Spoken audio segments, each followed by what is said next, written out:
So when you look at an individual, you don't look at them, you break them into 6 different panes or frames. Right. And from there, you learn to interview somebody totally different.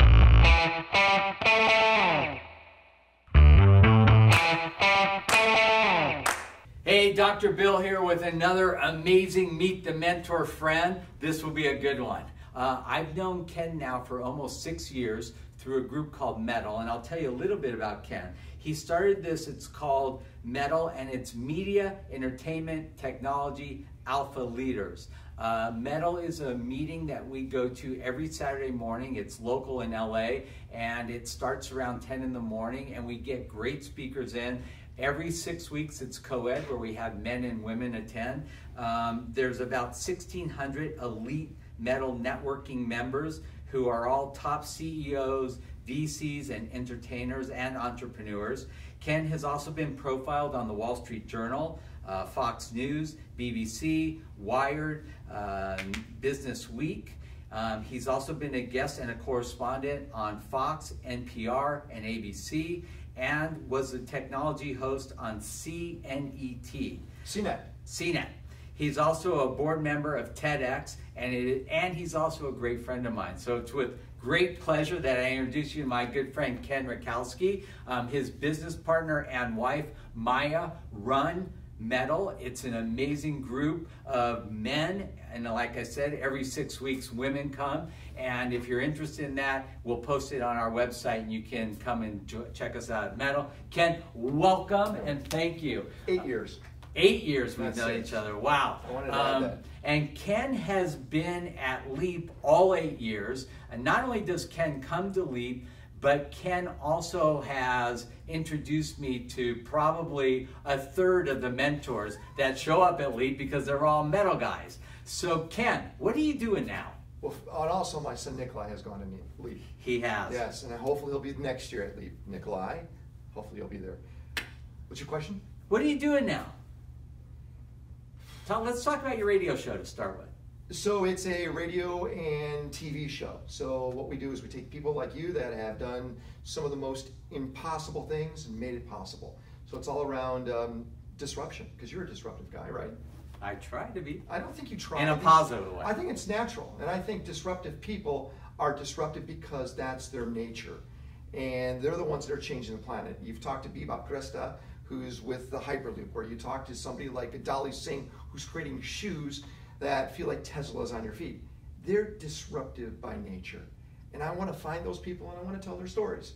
So we have a show that launches in about 100 radio stations across the United States, plus a what's called OTT, over the top. So it'd be like on a Hulu or on a Netflix. So that's what one of my focuses And is. if people watching want to watch the show, how do they do that? Voice of Disruption, just go voiceofdisruption.com.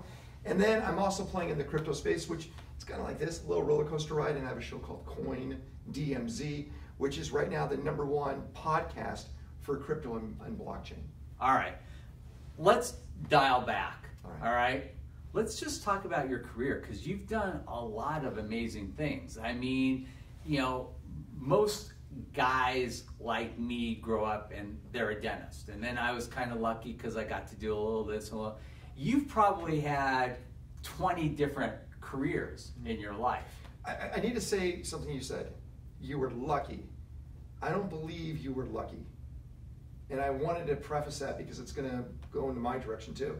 Because I don't think luck is something that just so happens. I think I agree. Right? So when you said you were lucky, I think you were fortunate because you were able to get to that point you want, right? Luck is when opportunity meets preparation. Right, and hard work, right? And those when those happen. So I believe that I probably have failed a lot more than you have, because I tried to go in directions that weren't as sound. Okay, and my take on failure is it's not failure, it's practice. Okay. If you do something and it doesn't come out the way you want it to, it doesn't mean you failed. You learned a lesson, and it was practice for something that ultimately is going to be successful, right?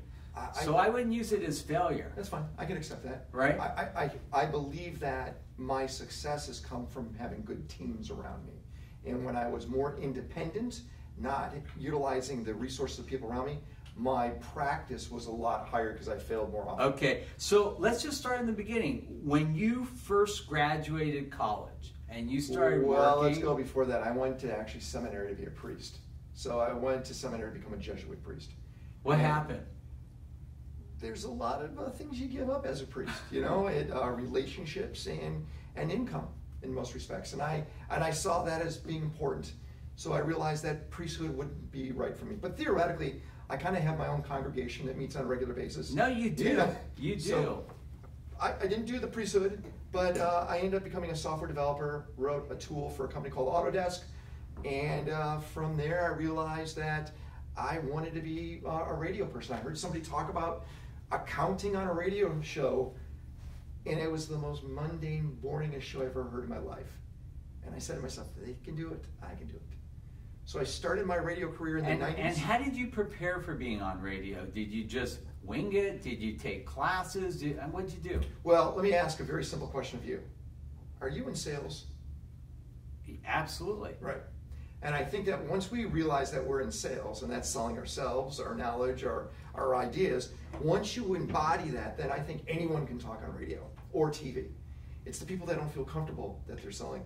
So I knew that I was in sales and I was selling my knowledge. So I went to that radio station. It was a teeny tiny radio station in the center of Illinois. And I said, let me try it. Let me do it. I did it every single Friday. It took me 2 hours to get there. Every Friday to do an hour show that maybe 15 people listened to. But then I upgraded until NPR took me on a regular basis. ABC had a regular daily show on ABC Radio. I was the first broadcaster on the internet. So I actually streamed my show on the internet, and that became the most popular. It wasn't a podcast back then. It was a stream show. I had about 200,000 listeners every day.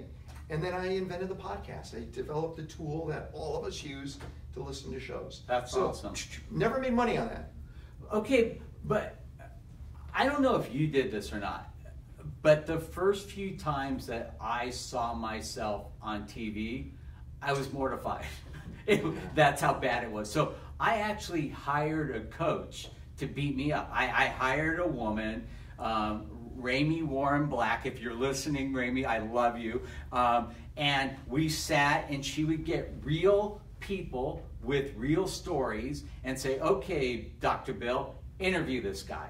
And I would go, and she'd go, stop, look here, stop, do this. And she really worked with me and taught me the skills, because I could prep a tooth, but to do an interview, and then with all the other things that happen on TV, I just felt like I needed more preparation. Did you ever work with somebody like that, or you just watched your stuff and kind of did it yourself? I have every tape from the 90s that I listen to this day, and there are certain things I did that I liked. I was really fortunate.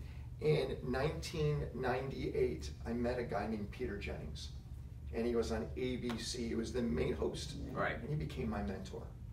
And Peter gave me a lot of advice, which one of the words of advice was one of my favorite, and I still use it to this day. I'm sitting out in front of New York, Times Square. It's right when he finished doing the evening news, and he walks up to me, and he goes, hey, look out the window. And I looked out the window for about 15 seconds.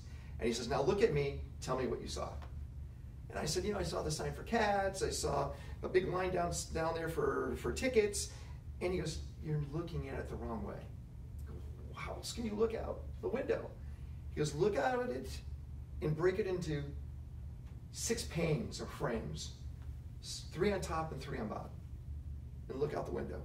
And I did exactly that. And then I looked at him and I go, I see all this new detail. It's the same view, but it was broken down, and that's how he did things. So when you look at an individual, you don't look at them, you break them into 6 different panes or frames. Right. And from there, you learn to interview somebody totally different. He runs an amazing, amazing organization called Metal. If you are a business person in this area, man or woman, and want to get involved, we will publish it on our website. We hang out on Saturdays and Sundays. We do a hike every single week. We do events during the week. We do incredible things around the planet. We do 4 trips a year to different parts of the world. But make sure you are part of the LEAP program. The next big LEAP week will be July 21st to the 28th at UCLA. Students 15 to 25. If you want to sign up now, you'll get the best price of the year, the earlier you do, and we can actually even give you a 10-month payment plan to help break it up a little bit. But it was phenomenal. Last year we had Mark Wahlberg, Anthony Hopkins, Paula Abdul, Jonathan Bennett, Devin Durrett, who's on 13 Reasons Why, Ken Rutkowski, and a lot of other amazing people. So we'll tune in next week for another live Meet the Mentor. With that, Dr. Bill, over and out. Thanks a lot.